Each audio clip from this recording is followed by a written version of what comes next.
ദൃശ്യം 1 ഞാൻ ചെന്ന ദിവസം കണ്ടത് ആ ഡൈനിങ് ടേബിളിലുള്ള സീക്വൻസാണ്.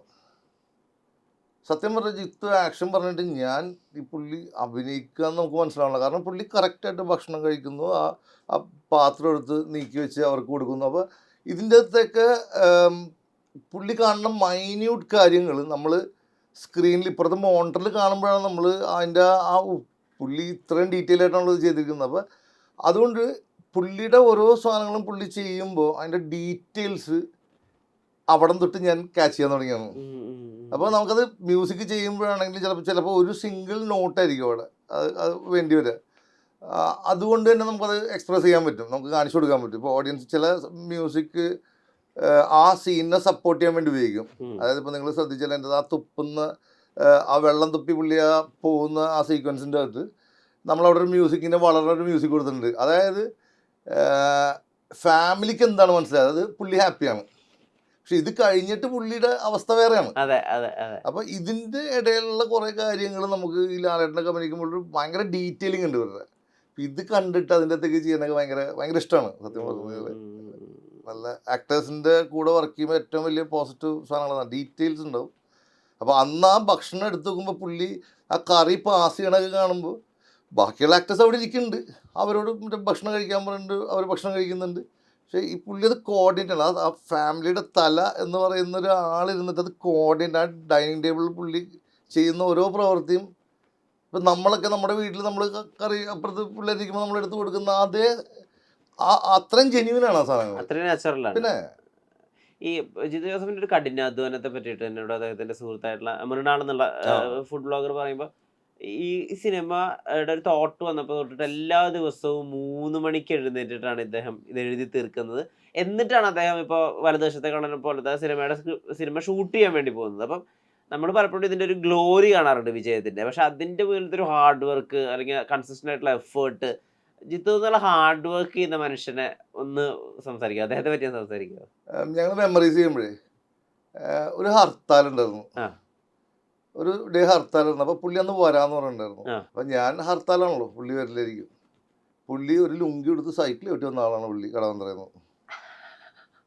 പുള്ളി ഞാൻ കണ്ടേക്കുന്ന ഫിലിം മേക്കേഴ്സിൽ ഏറ്റവും ഹാർഡ് വർക്കിംഗ് ആയൊരു കക്ഷിയാണ് പുള്ളി. കാരണം ഒരു തോട്ട് വന്ന അല്ലെങ്കിൽ പുള്ളിക്ക് ഇപ്പൊ ഒരു മ്യൂസിക്കൽ അതെ അല്ല പുള്ളി അങ്ങനെയാണ്, പുള്ളി ഭയങ്കര ഹാർഡ് വർക്കിംഗ് ആണ്. ഇപ്പോൾ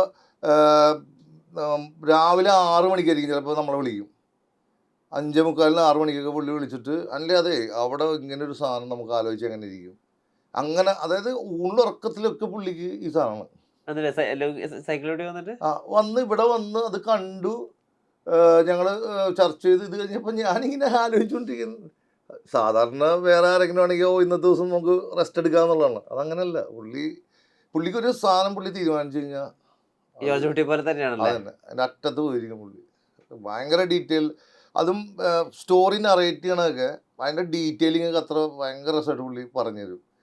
പുള്ളി ഒരു നല്ല കലകൻ സ്റ്റോറി ടെല്ലർ ആയതുകൊണ്ട് തന്നെ നമുക്ക് പുള്ളിയുടെ വായിക്കുന്ന കഥയൊക്കെ ഇപ്പോൾ നമുക്ക് സ്ക്രിപ്റ്റ് വായിച്ച് മനസ്സിലായാലും പുള്ളിയുടെ ആ ട്രീറ്റ്മെൻറ്റ് എനിക്ക് കേൾക്കാൻ ഭയങ്കര ഇഷ്ടമാണ് പുള്ളി.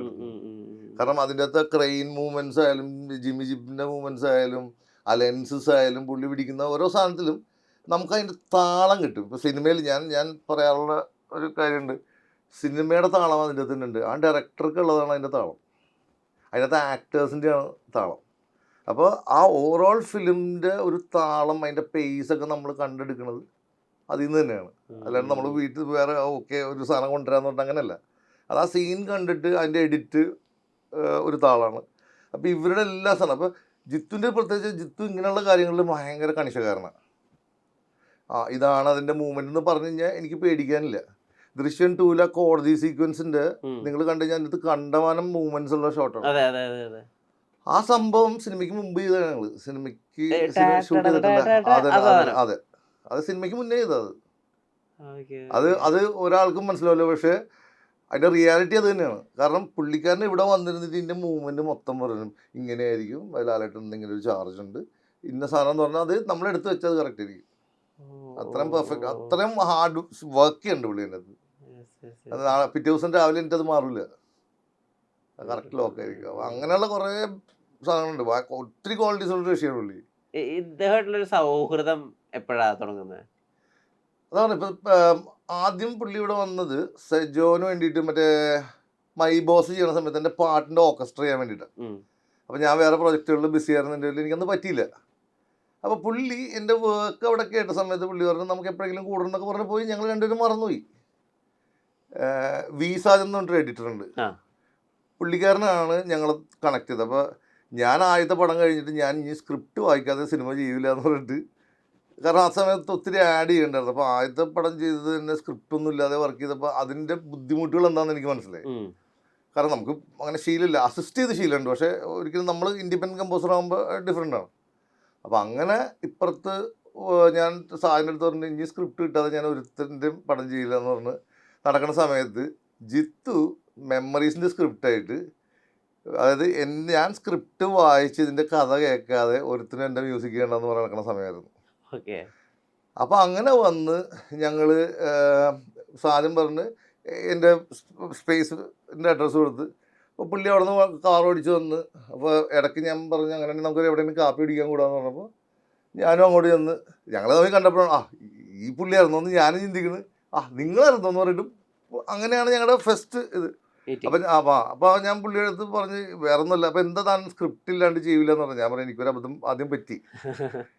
അപ്പോൾ അത് മാത്രമല്ല, ഇപ്പോൾ എനിക്ക് മനസ്സിലാച്ചാൽ ഒരു ഡയറക്ടറിൻ്റെ ഹാർഡ് വർക്ക് എന്ന് പറഞ്ഞാൽ അയാളുടെ കയ്യിരിക്കുന്ന സ്ക്രിപ്റ്റ് ബുക്ക് കണ്ടാൽ അയാൾ എന്തുമാത്രം പണിയെടുത്തതെന്ന് ഇതിൻ്റെ സാധനത്തിൻ്റെ അത് വെറുതെ വന്നൊരു കഥ കേൾക്കണതും ഒരു ഹാർഡ് കോർ ഒരു പുസ്തകത്തിൻ്റെ അത് കൃത്യമായി ഷോർട്ട് സഹിതം പുള്ളി എഴുതി വെച്ചാൽ ആ സ്ക്രിപ്റ്റ് കണ്ടപ്പോൾ എനിക്ക് മനസ്സിലായി ഈ പുള്ളി ചുമ്മാ സിനിമ എടുക്കണമല്ല, പുള്ളി പണി എടുത്തിട്ട് വരണമെന്നുള്ളത് നമുക്ക് അപ്പോഴേ കത്തും. അപ്പോൾ പുള്ളിക്കാണെങ്കിലും ഓർക്കസ്ട്രൽ സ്കോർ വേണം. അപ്പോൾ പുള്ളീൻ്റെ അടുത്ത് ആദ്യം ഒരു ടെസ്റ്റ് വന്നത് പറഞ്ഞ് ഇങ്ങനെ ഒരു സാധനം ചെയ്യാവോന്ന് വെച്ച്. ഒരു ഹാൻസിമറിൻ്റെ ഒരു പീസ് പോലത്തെ ഏതൊരു ഹാൻസിമറിൻ്റെ ഞാൻ ഓർക്കണല്ലോ കറക്റ്റ്, ഒരു പീസ് വന്നിട്ട് ഇതേപോലെ ഒരു പീസ് എനിക്ക് ഉണ്ടാക്കി തരാമെന്ന് വെച്ച്. പുള്ളി ടെസ്റ്റ് ആയിരുന്നത് ആക്ച്വലി, എനിക്കറിയില്ലായിരുന്നു. ഞാൻ ചെയ്യല്ലെന്ന് പറഞ്ഞിട്ട് ഞാൻ ചെയ്തു. അത് കഴിഞ്ഞപ്പോഴാണ് പുള്ളി പറഞ്ഞ് നമുക്കിവിടുന്ന് ഫ്രണ്ടിലേക്ക് പോവാം, അപ്പോൾ നിങ്ങളെന്താണോ മെമ്മറീസ് കാണണം. അപ്പോൾ ഞാൻ പറഞ്ഞൊരു കാര്യം ചെയ്യാം, അതിന് മെമ്മറീസിനൊരു തീം ഉണ്ടാക്കിയിട്ട് ഞാൻ നിങ്ങൾക്ക് തരാം, അവിടെ നിന്ന് നമുക്ക് തുടങ്ങാം. കാരണം ഒരു ക്രിസ്ത്യൻ ബാക്ക്ഗ്രൗണ്ടാണ്, ഒത്തിരി കാര്യങ്ങളുണ്ട്. അപ്പോൾ ആ ഒരു കോയറിൻ്റെ ഹിമ്മിൻ്റെ ഒക്കെ ബേസ് ചെയ്തിട്ട് ഞാനൊരു സാധനം ചെയ്യാൻ പറഞ്ഞു. അങ്ങനെ ആ ഇൻ്റർവെൽ പീസ് ചെയ്ത് പുള്ളിയെ കേൾപ്പിച്ചു.